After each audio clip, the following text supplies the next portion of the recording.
I always say that when you do compliance programs, don't build a program to the letter of the law. You build a program that's to the intent of the compliance program. And what are you really trying to accomplish here? Things move much faster than laws do, especially on the digital side of the world. So you need to get that information to make an assessment, but you need to be actively looking at where are your real risks. And a lot of the program elements of the traditional side of TPRM apply there. How do you assess the risk? How do you score it? What matters to you? What's the combined kind of risk score of your risk profile versus the risk profile of a third party? How does that result in a risk profile for that relationship that you should then identify where the weak points are, where you need to put more effort into? How do you then put that into a more due diligence kind of program? Hello, ladies and gentlemen, and welcome to our interview with Loren Johnson. Loren is a risk evangelist at Aravo, which is a risk and resilience solution provider.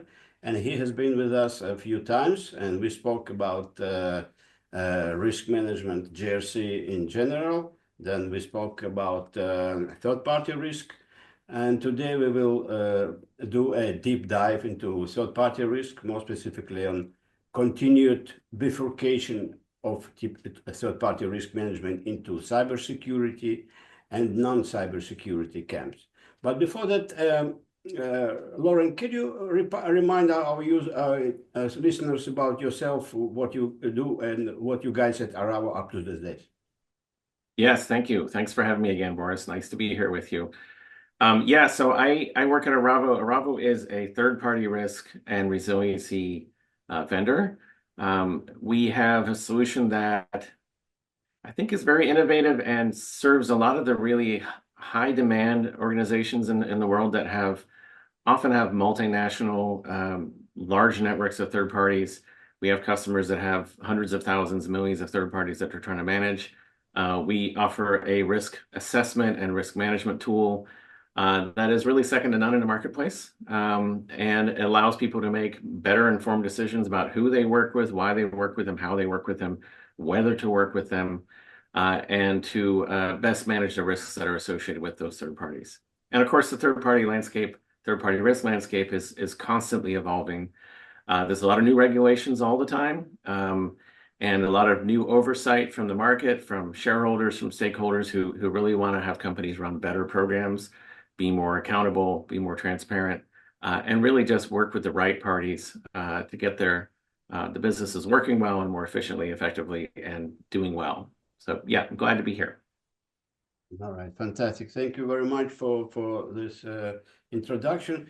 Let's dive a little bit more about this topic of bifurcation of third-party risk management into cybersecurity and non-cybersecurity camps. What do you mean by that? Sure. So there's really two camps, as you mentioned, of third-party risk, and there's different characteristics for each side. There are similarities in how you run a program, how you assess risk, how you manage that risk, how you optimize it for your business. But the speed and the scale and kind of the rapidity of how you have to manage those are very different. So on one side of the house, you have your more traditional side, which is your physical supply chain. It's going to be your anti-bribery corruption, your concentration risk, your delivery assurance risk, your financial risk, your kind of engagement risks with that third party. And on the cyber side, you also have third parties, but you're looking at vulnerabilities, you're looking at threat landscapes, you're looking at what is the risk to my integrated system, especially if you are deeply interconnected with a third-party software provider or cloud services provider or a data provider or many of these other kinds of systems that are digital and companies are remotely accessed and across the internet. The speed of a breach, the speed of a failure, and how it can impact a company is much, much faster on the cyber side. An FCPA violation and an FCPA investigation takes on average more than 3 years. You have a lot of time to kind of compensate, to build your defenses, to create your reporting, to build programs that you can really trust on the non-cyber side compared to the cyber side. The cyber side, you have to get your ducks in order immediately. You have to have your assurances about defense standards. You have to have your assurances from your third party that they are, actively defending against breaches and hacks and data loss and things like that. And it has to be almost a daily thing. This continuously monitoring your cyber side is much more active. So there's this kind of split of the accelerated practice on the cyber side that is something we're seeing a lot more of. There's still the same kinds of teams, the same kinds of processes, the same kinds of insights and actions you can take when you manage a third party, but just the scale and speed of the cyber side is just so fast now that you have an hour maybe to respond to a breach sometimes. I mean, when we had like the CrowdStrike event earlier this year, the airline started going down almost immediately. And CrowdStrike and Microsoft and others had to jump to try to fix things really quickly. It wasn't like a 3-year program like you might have with FCPA violation. All right. So why this divide is now becoming more vivid or pronounced, and what factors will continue driving this into next year? Well, I think there's a couple things. One thing is I think there's a realization that the cyber third party space is requires focus, but it also requires alignment with the other side. So you often have companies, large companies will have sometimes 3, 4, 5, 6 different teams running that are looking at third party risks. You might have a procurement side, you might have a legal side, you might have a compliance side, you might have a risk management, and you have a CISO or and other kinds of IT security kind of people running their side of the house. That's not very efficient. You need to be able to score things equally to be able, as a company, to understand where your highest risks are and what you should prioritize. So there's similarities there that you need to make sure it works. But at the same time, everybody needs to have the space to be able to assess the risk, to be able to take action to address the risk, to identify issues to manage, to do corrective actions, do preventative actions. Those kinds of things are similar across both, but you're seeing the different divisions of the companies talking to themselves more now about how do we best manage all of this instead of in silos. At the same time, you're seeing, like I said before, all this activity happening, especially in the cyber side, that just escalates its importance and puts it in front of the board and everybody else and legislators that there has to be action taken to reduce the risks there. Mm-hmm. So let's discuss some practical approaches. For example, what lessons can we learn from traditional third-party risk practices and to apply to, for example, to cybersecurity side, and where does it fall short? Yeah, so there are key elements of how you run an anti-bribery corruption program. A lot of companies have been doing this for a long time, for 25, 30, 40, 50 years. And there's different regulations from around the world that apply to corruption, apply to fraud, apply to other kinds of elements that are pertinent to third-party risk management. But the element of identifying who your third party is, where are they located, who's the beneficial owner, what are the risks associated with them, based on location, based on the network capabilities, based on the owner and what their conflicts of interest may be, and looking at their histories and things. That's going to be the same across all elements of your third-party program. That hasn't always been part of the cybersecurity side. It's always kind of been standards and walls. What kind of castle walls do you have built around your programs to defend it? You need to know more than that. You need to know who you're actually working with. What are their connections with the other elements in the industry and the marketplace? How do you then logically and critically manage those risks, identify those risks that are associated with that third party? In cyber side, you often will go to maybe a risk center or something like that, and you can pull data from one of your partners. Or if you work for Salesforce, they have a risk center. You can pull information from them about their NIST compliance, about an ISO compliance, other things like this. But the speed of the cyber world moves so fast that that's not really enough. I always say that when you do compliance programs, don't build a program to the letter of the law. You build a program that's to the intent of the compliance program. And what are you really trying to accomplish here? Things move much faster than laws do. especially on the digital side of the world. So you need to get that information to make an assessment, but you need to be actively looking at where are your real risks. And a lot of the program elements of the traditional side of TPRM apply there. How do you assess the risk? How do you score it? What matters to you? What's the combined kind of risk score of your risk profile versus the risk profile of a third party? How does that result in a risk profile for that relationship that you should then identify where the weak points are, where you need to put more effort into? How do you then put that into a more due diligence kind of program where you're digging deeper and you're finding more information and you're really revealing what is the real risk of working with that third party?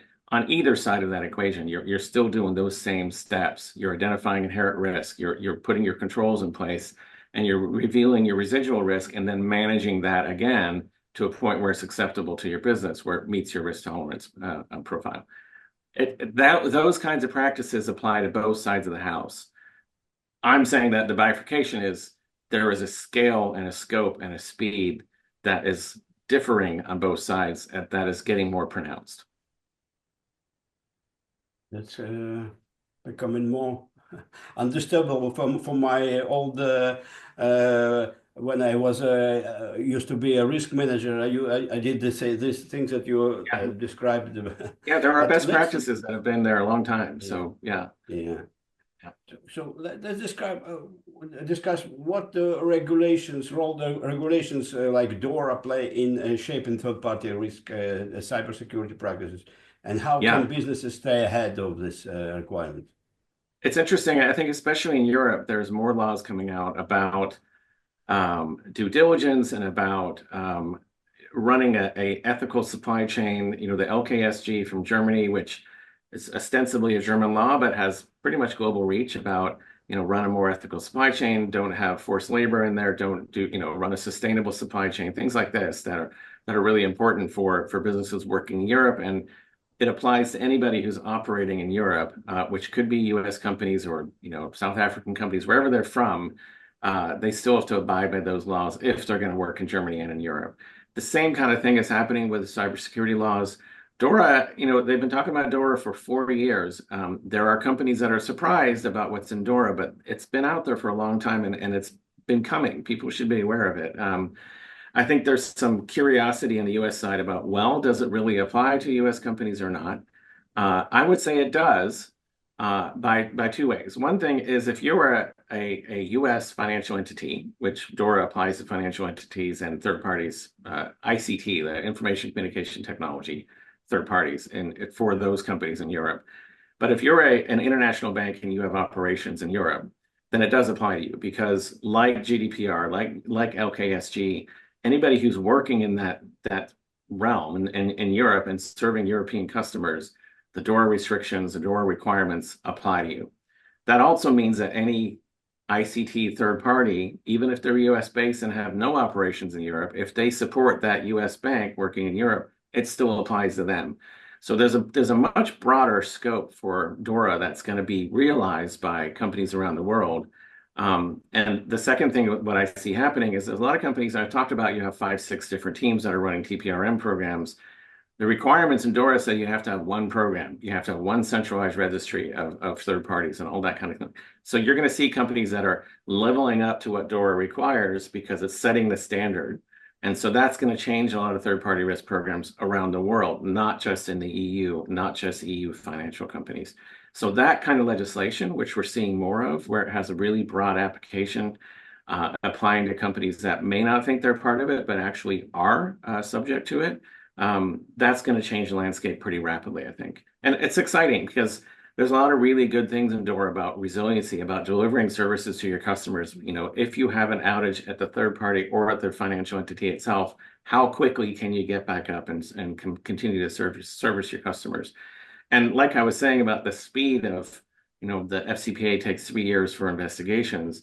There are requirements in DORA that if you have a breach, a material breach, you have to report it within 24 hours. I mean, that's huge difference in speed and there's a reason for it, right? So, yeah, those things are important.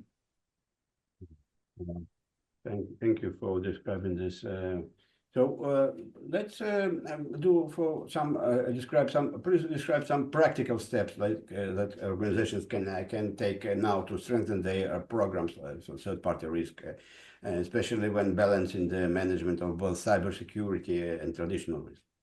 Yeah. Well, I would think that there are best practices out there that are moving faster than the laws. I mean, I think DORA is a big deal because it lays down, basic kind of you must do this kind of thing. And that would, of course, apply to both sides of the house. If you're running a TPRM program, you don't want to be really strict with your cyber side and not strict on the other side. You need to level up all of it to make it really consistent and make sure you have the right data to be able to make the right decisions. So that kind of thing is important. You have AI and other kinds of technology developments that are quickly moving into the space.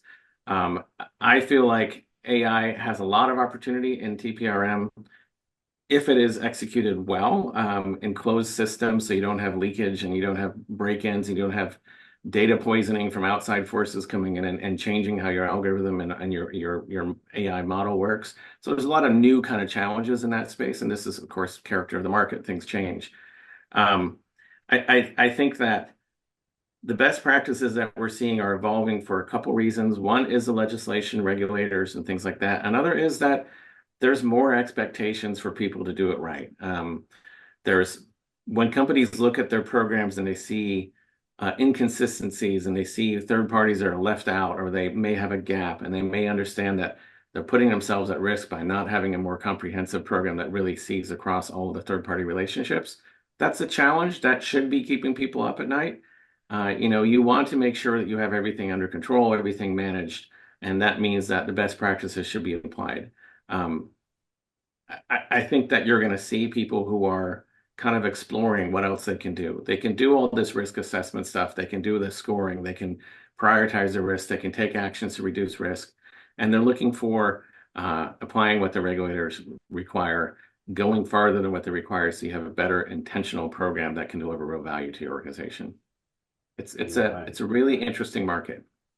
Okay. So, for example, if we drill a little bit deeper, if we take a life of CISO or risk or compliance manager, if there is one thing that they should start to prioritize right now that they are not doing, what would it be? Oh, it's funny that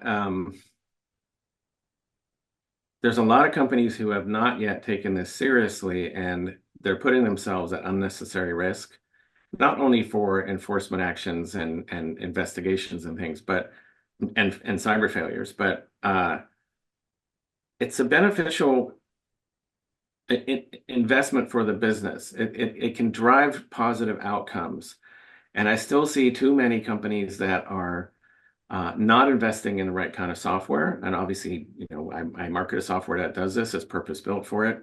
But they're using solutions that are, square pegs for round holes. They're losing some of the automation, some of the intelligence, some of the efficiencies and things that you can get from running the right program. And if you get investigated and you say, I didn't want to buy a software solution because it was too expensive, it's a small drop in a bucket compared to what some enforcement actions would cost, or even shareholder value would cost because of a breach you may have and your inability to manage it well.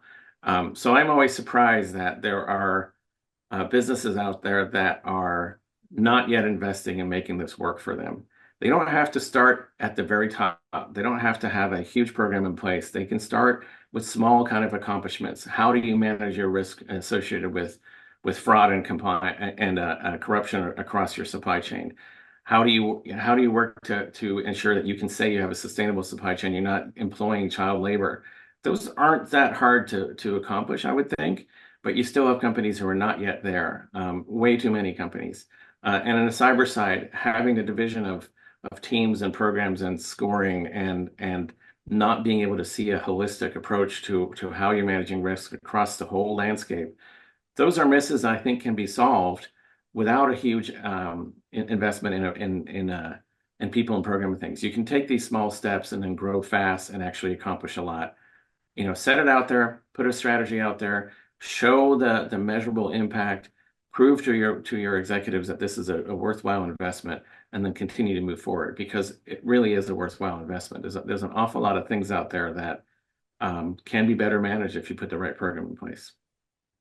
Right, fantastic, Loren. That were all my questions. Perhaps if I forgot to ask you something that is important for you, please go ahead. Something that's important to me.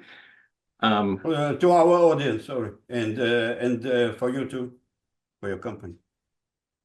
Oh, for my company. I think this is a really fascinating market. And I think I may have said so before, because there's so much moving in it right now. There's, the legislative side, the regulatory side, it's important, and I think it's going to continue to be important in terms of setting the kind of the bar for what you should be doing at the very least for your program. But there's also just so much drive out there that recognizes that when you run a good program, it creates so much advantage for the business.